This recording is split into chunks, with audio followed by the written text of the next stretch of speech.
বাদলে গরু বাছুর মানে গরুর যে একটা এটা রাখাও অনেকটা কঠিন।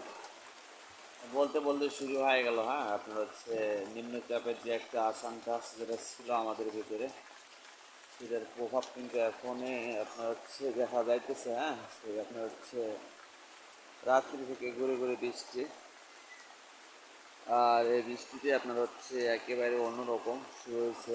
আপনারা হয়তো বা দেখেন। হ্যাঁ, আহ, বলতে গেলে দেখা যায় যে বৃষ্টিতে আর কতক্ষণ থাকবে, হ্যাঁ, কোনো ঠিক নেই। মানে বৃষ্টি শুরু হয়েছে, মানে বৃষ্টি গুড়ি গুড়ি ভাবে হচ্ছে। হ্যাঁ, উপরে আপনার হচ্ছে আকাশের যে অবস্থান, আকাশের অবস্থান খুব একটা ভালো নেই। হয়তো বা দীর্ঘ সময় ধরে বৃষ্টি হবে এমন অবস্থানে চলাচল। অতিরিক্ত বৃষ্টি হলে আবার ঝামেলা। হ্যাঁ, অল্প কিছু বৃষ্টিতে আপনার হচ্ছে মাঠে যেগুলো আবাদি ফসলি উৎপাদিত হচ্ছে, হ্যাঁ, ধান, ওটাতে হালকা একটু একটু করে আপনার হচ্ছে সেচের কাজটা লাগবে।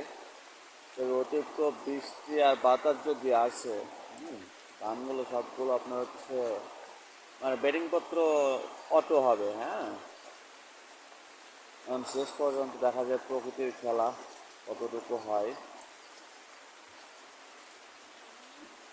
মানে একেবারে অন্যরকম হচ্ছে। বৃষ্টি বাদল শুরু হয়ে গেছে।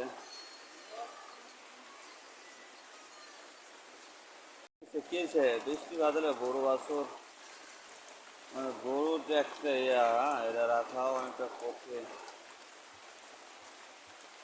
খাও খাও খাও, এদিকে খাও, এদিকে আছে কোনে খাও।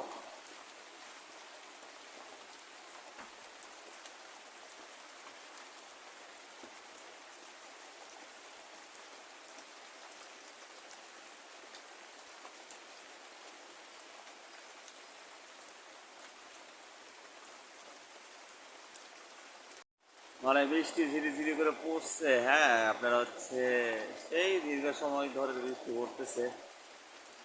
আর আপনারা হয়তো বা জানেন যে মানে ঝড় বৃষ্টি আশঙ্কা যে আছে, হ্যাঁ, নিম্নচাপে, সেটা কিন্তু একেবারে বোঝা যাচ্ছে পড়লো না। এবার বেশিক্ষণ বা দীর্ঘমেয়াদী থাকলে এই সময় তো সোনালি ফসল ধান যেগুলো আসবে, হ্যাঁ, এবং মানে আসার সময় আর অল্প কিছুদিনের ভিতরে কিন্তু আসবে। এভাবে দীর্ঘ সময় আসলে আপনার হচ্ছে অনেকটা মানে ক্ষতির যে একটা সম্ভাবনা, হ্যাঁ, বেশ আকারে কিন্তু আপনার হচ্ছে মানে ক্ষতির দিকে বেশি যাবে।